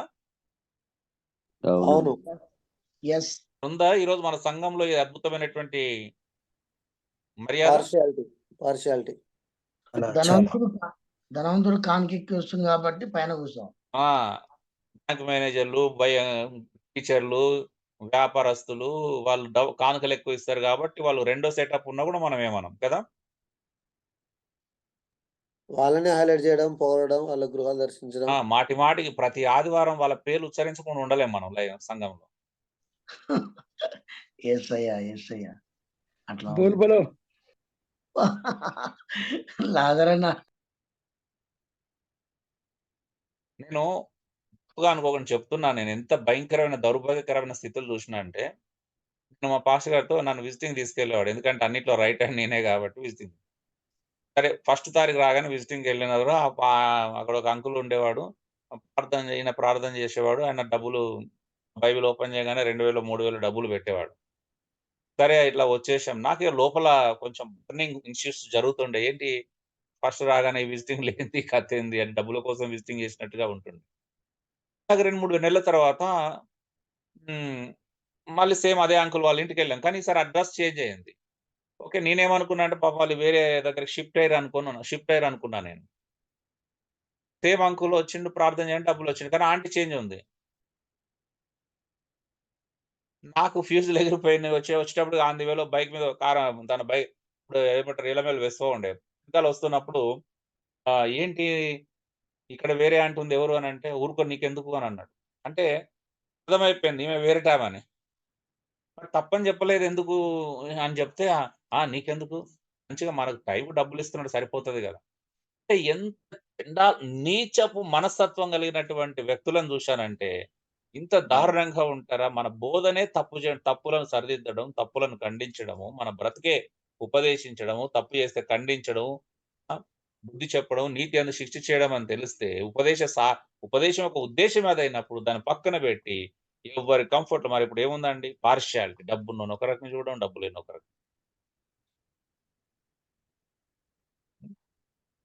సంఘంలోకొస్తే మాకు పేదవాళ్ళొస్తే ఎట్లా ఉండేదంటే 20, 30 కిలోమీటర్ల పేదవాళ్ళొస్తే ఆళ్ళ ఎదురుంగా వచ్చి పాపం టైంకొస్తారు. 9 గంటలు ఫెలోషిప్ అంటే 8:30కే వస్తారు. వచ్చి ఎదురుంగా పాస్టర్ కనిపిస్తే అయ్యగారు వందనాలు అని చెప్పడం గంభీరంగా ఏదో బిజీ ఉన్నట్టు. ఇట్లా తలూపుకుంటూ వెళ్ళేవాడు. కానీ నోటితోని వందనాలు చెప్పబోతున్నాడు. అదే ఇప్పుడు ఇలాంటి అంకుల్ రాగానే ఎదురుంగా ఎళ్లి గేట్ వాళ్ళ కారు శబ్దమో, శబ్దం ఎదురుంగా ఎళ్లి గేట్ దగ్గరికెళ్లి మరి వందనాలు అంకుల్ వందనాలు రండి అంకుల్ అని చేతి పట్టుకొని మరి తీసుకొచ్చేవాడు ఇంట్లో. ఎట్లుంటది బాబోయ్! చెప్పండి ఇవి చూస్తే? చాలా ఘోరమైన పరిస్థితి. పార్షియాలిటీ అండి. సంఘాల్లో బీద, ధనిక అంటే ఎంత పార్షియాలిటీ. సంఘం అంటేనే క్యాస్టిజం చూపించకూడదు, క్లాసిజం చూపించకూడదు, రేసిజం చూపించకూడదు, ఈవెన్ ఈగోయిజం కూడా చూపించకూడదు. యెస్. యెస్. అది యెస్. అన్ని అవును. ఇజాలే. ఎన్ని ఇజాలు పెంచుకున్నామంటే ఇంకా ఆమేన్ మనం మాదే ఆమేన్ గొప్ప సంఘం, మాదే గొప్ప సంఘం, నేను గొప్ప పాస్టర్, నేనసలు ప్రసంగం చేస్తే అసలు ప్రజలు మొత్తం అదైపోతారన్న ఫీలింగ్. ఎందుకండి ఇంత గర్వం మనకి? ఇంత అతిశయం ఎందుకు? ఏం చేస్తున్నాం అని అతిశయం? నువ్వు చెప్పినట్టు చేస్తే మనకు అతిశయం ఉండదు. ఫ్యూజులు ఎగిరిపోతాయి. ఆయన చెప్పినట్టు లోబడాలంటే అన్నీ కింద మీద అయితాం. మనం నచ్చినట్టు చేస్తున్నాం కాబట్టి మనం గొప్ప అనుకుంటున్నాం. ఒక్కరోజు ప్రభు చెప్పినట్టు చేయండి. అప్పుడు తెలుస్తది ఎంత కష్టమో పరిచర్య చేయడం. యెస్. హల్లెలూయా! శుభరాత్రి భోజనంలో అయోగ్యంగా పాల్పొందడం ద్వారా వారు నిజానికి ఏం చేస్తున్నారండి? 11:22 ప్రకారం పేదలను సిగ్గుపరుస్తున్నారు. అయోగ్యంగా అంటే ఇది. మేమేమనుకుంటాం అయోగ్యం అంటే ఇగ ఆ వారం చేసిన వారమంతా చేసిన తప్పులను ఒప్పుకోండి. దాని వెనకాల ఓ పాటేసి ఇగ పాస్టర్ గారు లీడ్ చేస్తాడంటే ఒప్పుకోండి. మీ పాపాలు ఒప్పుకోండి. మీ పాప ఇగ పక్కని ఈ కలహాలున్నా పర్వాలేదు, ఈ విభేదాలున్నా పర్వాలేదు, ఇలా బీదలను సంఘంలో సిగ్గుపరిచినా పర్వాలేదు. ఇక్కడ ఏంటిదంటే సమస్య ఆదివారం రాగానే మీ పాపాలు ఒప్పుకోండి. ఆ రోజే దొరుకుతది ఈళ్ళందరికి పాపాలు. పక్కోనితోని ఎలా ఉన్నాను పరీక్షించుకోమంటే, ఆ రోజు వివేచన అంటే ఏంటిది? పరిశీలించుకోవడం అంటే ఏంటిది? యోగ్యం అంటే ఏంటిది? పక్కోనితోని ఎలా ఉన్నామో చూసుకోమని పౌలు చెప్తున్నాడు. అవునా? అవునండి. తన సహోదరులతో. అవునండి. ఆ! అవునండి. మరి మనం ఏం అవునండి. నేర్పించినాం సంఘంలో? వ్యక్తిగత పరీక్ష ఇగ ప్రార్థన చేసుకో. వారమంతా చేసిన పాపాలు ఒప్పుకో అని. ఆ ఒక్కరోజే మొత్తం ఇగ సమయం దొరకనట్టు వ్యక్తిగత పాపాలు ఒప్పుకోలుకు సంబంధించిన ప్రక్రియగా మార్చేసినాం అది. ప్రభురాత్రి భోజనం అంటే రొట్టె ఒకటే గనుక అనేకులమైన మనం ఒక్క శరీరమై ఉన్నాము. ఆ ఒక్క శరీరంలో ఇతరులతో ఎలా ఉన్నామో చూసుకోమని చెబితే, అయోగ్యం గంటిది సంఘములో బీదవాళ్ళని చిన్న చూపు చూడడం, బీదవాళ్ళని అవమానపరచడం, బీదవాళ్ళని తక్కువ చేసి చూడడం, బీదవాళ్ళకు ఒక గౌరవం, మర్యాద, విలువ ఎక్కడో. బీదవాళ్ళకి గౌరవం, మర్యాద అంటే రండి అయ్యగారని రండి అని పిలవడం గాదు. వారి అవసరతలను గ్రహించడం, వారి అవసరతలను గుర్తించడం. ఆకలేసినోనికి ఏమండి అని బాగున్నారా అంటే ఎలా ఉంటదండి? వెటకారంగా ఉంటది. ఆకలేసినోనికి అన్నం పెడితే గౌరవించినట్టు. అవునా? అవునండి. దాహం యెస్. అవును. వేసినోనికి అవునన్నా. మంచినీళ్ళు ఇస్తే గౌరవం. బట్టలు లేనోనికి బట్టలిస్తే గౌరవం. గౌరవం అంటే ఇక్కడ మీరు అని సంబోధించడం కాదు గౌరవం అంటే. ఎస్ ఎస్ కొరంథీలు ప్రభురాత్రి భోజనం నిండు భోజనం సందర్భంలో పాల్గొనేవారని 1 కొరింథీ 11:21 ఏం సూచిస్తుందండి? రొట్టె విరుష్ట అనేది వాళ్ళు ఒక సంపూర్ణమైన భోజన సందర్భంలోనే చేసేవారు అనేది ఎలా తెలుస్తుంది మనకి? ఎలా తెలుస్తుందండి? ఒకడు ఆకలి కొనడం మరి మత్తులవటం ద్వారా, అవునా? కేవలం ఒక రొట్టె ముక్క కొంచెం ద్రాక్ష రసం చుక్క తాగినందుకు మత్తులవడం, ఆకలి కొనడం అనేది సాధ్యం కాదు. కానీ కొరంథీ సంఘము ప్రభురాత్రి భోజనాన్ని ఒక నిండు భోజన సందర్భములో, అంటే ఒక రకంగా చెప్పాలంటే యేసుప్రభు వాళ్ళు ఎట్లాగైతే శిష్యులతో పస్కా రోజు అంటే మంచి నిండు భోజనం చేస్తున్న సందర్భంలో ఒక రొట్టెని ఎత్తుకొని కృతజ్ఞతాస్తులు చెల్లించి ఎలాగైతే విరిచి ఇచ్చారో, వీళ్ళు కూడా బీదల కోసం ఒక నిండు భోజనాన్ని తీసుకొచ్చే వాళ్ళు. ఆ నిండు భోజనం తింటున్నప్పుడు మధ్యలో ఒక రొట్టెని ఎత్తుకొని కృతజ్ఞతాస్తులు చెల్లించి మళ్ళీ ప్రభురాత్రి భోజనాన్ని ఆచరించేవాళ్ళు. అర్థమవుతుందా అండి సందర్భం? అర్థమైందయ్యా. గమనిక, యేసు తను చివరిగా శిష్యులతో చేసిన రాత్రి భోజనమును ప్రభురాత్రి భోజనముగా మార్చిన సంవత్సరంలో తర్వాత పౌలు కొరంథీ సంఘంలోకి ఈ విషయాన్ని గురించి ప్రస్తావిస్తున్నాడు. ఎలాగైతే ప్రభురాత్రి భోజనం నిండు భోజన సందర్భమో, అలాగే వారు పాలు పొందవలసిన ప్రభురాత్రి భోజనం కూడా నిండు భోజన సందర్భం అని కొరంథీకి సంఘంలో పౌలు చెప్తున్నాడు. అంటే పస్కా రోజు ఎలాగైతే ప్రభు నిండు భోజనం చేస్తున్న సందర్భంలోనే రొట్టె విరుష్ట అనేటువంటి ఒక కార్యక్రమాన్ని ఎలాగైతే ప్రారంభించాడు, ఇది జరిగిన కొన్ని సంవత్సరాల తర్వాత ప్రభు యొక్క ప్రత్యక్షత పౌలుకు వచ్చిన తర్వాత అదే విషయాన్ని ఇక్కడ జరుగుతుంది. అంటే వాళ్ళు వాస్తవానికి ఆదిమ సంఘములో బీదవారి కోసం ప్రతిరోజు భోజనం తెచ్చేవాళ్ళండి. క్యారేజీలు తెచ్చేవారు. అంటే వాళ్ళ ఇంటి నుంచి వచ్చేటప్పుడే భోజనాలు తెచ్చేవాళ్ళు బీదవారి కోసం. అయితే అక్కడ బీదవారి కోసం తెచ్చిన భోజనాన్ని బీదవారు వచ్చేంత వరకు ఎదురు చూడకుండా వీళ్ళే మంచిగా ఫుల్గా రొట్టెలన్నీ తినేసి ద్రాక్ష రసం తాగేసి ఫుల్గా మత్తులయ్యేవారు. తర్వాత వచ్చిన బీదవాళ్ళు ఆకలితో సిగ్గుపడేవాళ్ళు. అంతే కదండి? ఆకలేసినానికి అన్నం లేకపోతే అంతకంటే అవమానం ఏముంటది చెప్పండి?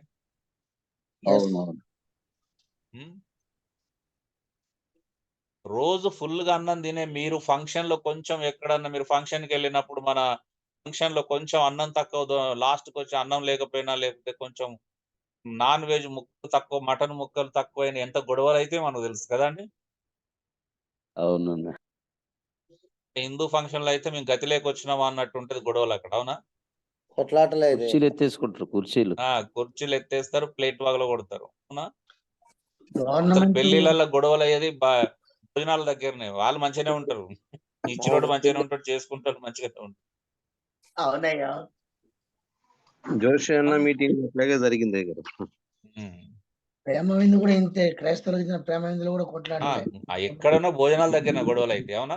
రోజు తినేవాడు గొడవ పెట్టుకుంటే మరి బీద వాళ్ళను నేను వరంగల్లో ఆ గొర్రెకుంట అనే ప్రాంతంలో రెండో శనివారం పెద్ద మీటింగ్ జరుగుతుంది. లాగా వెళ్తారు పాస్టర్లు. అక్కడ గొడవ ఏంటిదంటే సార్ బిర్యానీ ప్యాకెట్ల కోసం కొట్టుకుంటారండి. విచిత్రమైన పొగన్ మీద ఎవరు వాడు ఎక్కుతా ఉంటారు. అసలు ఏంది అసలు వీళ్ళు పాస్టర్లేనా? అసలు ఎక్కడి నుంచి వచ్చారా బాబు అనుకునేది.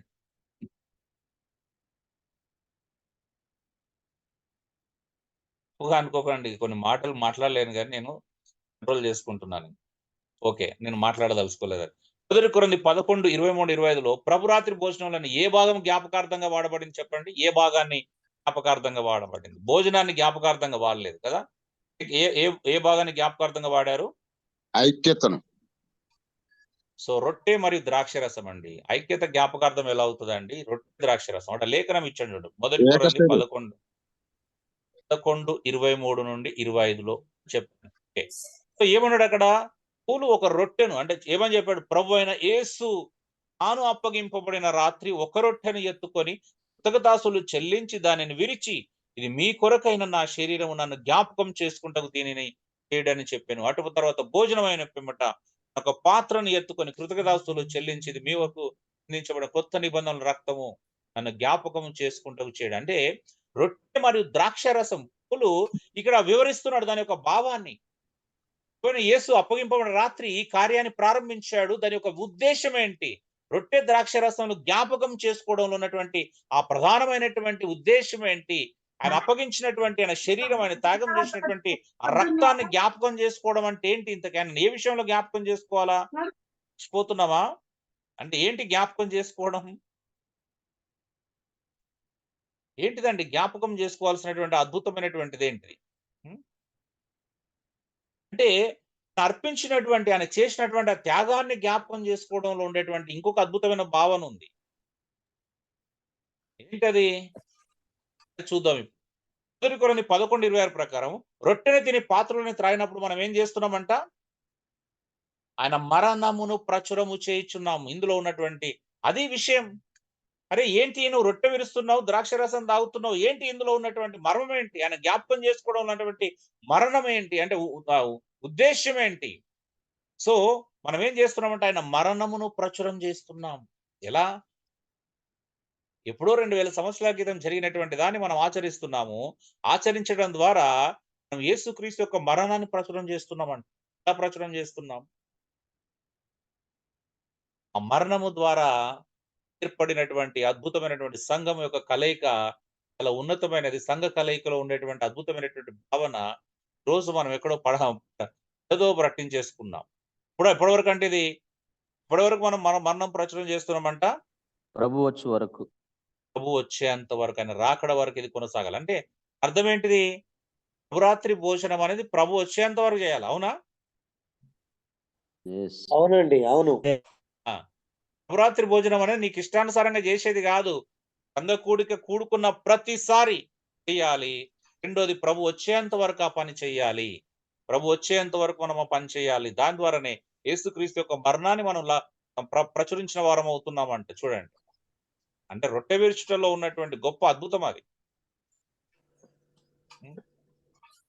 సో ప్రభురాత్రి భోజనం అనేది యేసు మన కొరకు సిలువలో మరణించి ఆరంభించిన నూతన నిబంధన.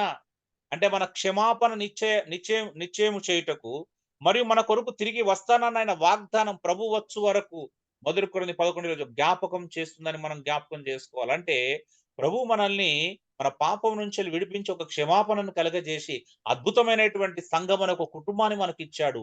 సంఘం అనే ఒక శరీరాన్ని మనకిచ్చాడు. ఆ శరీరంలో మనం ఉత్సహిస్తూ ఎప్పటి వరకు ఉత్సహించాలంటే రాకడ వరకు, అంటే రెండో రాకడ కొరకు ఎదురు చూసేటువంటి ఒక నిరీక్షణ కలిగినటువంటి ఒక అద్భుతమైనటువంటి విషయం కూడా ఇందులో దాగి ఉంది. ఒకటి, గతములో మన పాపాల కొరకు దొరికినటువంటి అద్భుతమైనటువంటి క్షమాపణ. రెండోది, ప్రభు మనల్ని తనతో పాటు తీసుకెళ్లేటువంటి ఆ రెండో రాకడకు ఎదురు చూసేటువంటి ఒక నిరీక్షణ. ఇవి రెండు తప్పించి అన్ని ఉన్నాయి మన ప్రభురాత్రి భోజన కార్యంలో. అవునా? అవునయ్యా.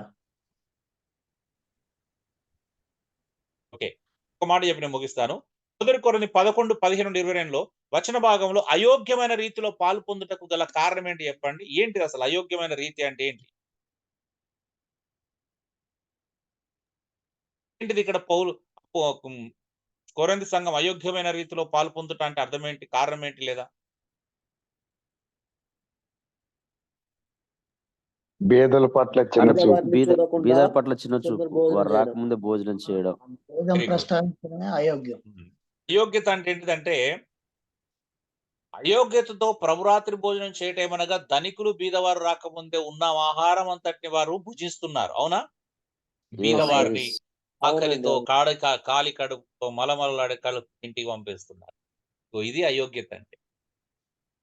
మనకు అయోగ్యత అంటే ఏంటిదంటే, ఇక పరీక్షించుకో, ఈ వారం అంతా నువ్వు ఏమేమి పాపం చేసినావు ఒప్పు అని అంత గుర్తు చేసుకొని మరి ఏడుస్తా ఉంటారు కదా ఆ టైంలో. అవునయ్యా. ఎట్లా బ్యాక్గ్రౌండ్ లో పాట వస్తుంది కాబట్టి ఇంకా ఎమోషనల్ అయిపోతాం తొందరగా. బహుశా ప్రపంచంలో ఎవరు ఎక్కడ ఏడిచినా ఏడిపోయినా ప్రభురాత్రి పోయిన సందర్భంలో ఖచ్చితంగా ఏడుస్తారు. అయ్యగారు, మరి వీళ్ళందరూ ఒక్క సమయంలో కూడుకోరా అయ్యగారు? వేరువేరుగా కూడుకుంటారా ఏంటి? ఎవరు?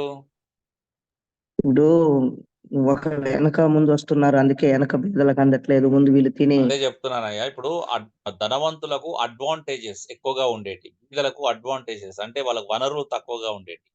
చెప్తున్నా, వీళ్ళు ముందుకు వస్తున్నారు, వాళ్ళ కోసం ఎదురు చూడకుండానే వీళ్ళు పని కానిస్తున్నారని చెప్తున్నాం. అందరూ ఒకటే. ఆ రోజు ఉన్నటువంటి పరిస్థితుల్లో సంఘంగా కూడుకోవడమే పెద్ద సవాలు. ఈ రోజు మనకున్నంత ఫ్రీడమ్ లేదు. ఇప్పుడు ఎవరు ఆపుతారండి మన టైంకి వస్తా అంటే? అందరూ ఒకే టైంకి వస్తే ఆపేటోళ్ళు ఎవరు చెప్పండి? ఆ రోజు ఉన్న పరిస్థితులు వేరే అండి. వాళ్ళు సంఘంగా కూడుకోవడంలో ఉన్నటువంటి పరిస్థితులు వేరు. అంటే ఇందులో వీళ్ళు ముందొస్తున్నారు. అంటే అది కొద్దిసేపు కావచ్చు, పెద్ద గంటలు కూడా. మనలాగా కాదు. మనం ఎందుకు లేట్‌గా వస్తామో మనకే తెలియదు ఫస్ట్ ఆఫ్ ఆల్. వాళ్ళు ఇంటెన్షనల్‌గా బీదవాళ్ళు లేట్‌గా వస్తున్నారనే కారణం ఇక్కడ మనం చూడట్లేదు. వీళ్ళు ఉద్దేశపూర్వకంగా ముందొచ్చి వాళ్ళని కావాల్సుకొని అవాయిడ్ చేస్తున్న సంఘటన ఇక్కడ చూస్తున్నాం. ఉద్దేశపూర్వకంగానే వాళ్ళని ప్రొవైడ్ చేసి వీళ్ళు తినేస్తున్నారనే సందర్భాన్ని ఇక్కడ చూస్తున్నాం మనం. చూద్దామండి అది మరి ఆలోచించండి ఒకసారి. ప్రభురాత్రి భోజనానికంటే ముందు సాధారణ భోజన పద్ధతి ఉండేదన్న చేసి కట్టుని చేసేవాళ్ళట. సో మరికొంతమంది సహవాస భోజన ఉద్దేశం మరిచి భక్తులయ్యే వరకు ద్రాక్షరసం బాగా సేవించేవారు. నిజానికి దానిలో పాల్గొనే ప్రజలు అయోగ్యులు కాదు, కానీ వారు పాల్గొనే తీరు లేక విధానం అయోగ్యం అని పౌలు యొక్క ఉద్దేశం అండి. అయోగ్యమైన రీతిలో అంటే ప్రభురాత్రి భోజనంలో పొందే ప్రజలు అయోగ్యులు కాదు, ఎందుకంటే దేవుడు అందరినీ యోగ్యులుగా చేసేసాడు. ఇక్కడ అయోగ్యత అంటే ఏంటిదంటే వాళ్ళు పాల్గొనే తీరు అయోగ్యత. బీదవారి కోసం కనిపెట్టుకుపోవడం, బీదవారి కోసం ఎదురు చూసుకోవడానికి పౌలు ఏమన్నాడు, అదైతే ఒక్కని కొరకు ఒకడు కనిపెట్టుకున్నాడు అనేది పౌలు యొక్క సమాధానం అయి ఉన్నది. కాబట్టి ఈరోజు ఇంతవరకు చూసాం, మిగతా పార్ట్స్ మనం రేపు చూసుకుందాం. సో కాబట్టి ఇంతవరకు మనము ధ్యానం చేశాం. ఇంతవరకే ప్రశ్న జవాబుల సమయంలో కూడా ఇంతవరకే మీరు మన ప్రశ్న జవాబులు కూడా చూసుకుందాం. Thank you. God bless you all. Praise Lord. వందనాలన్నా. మరి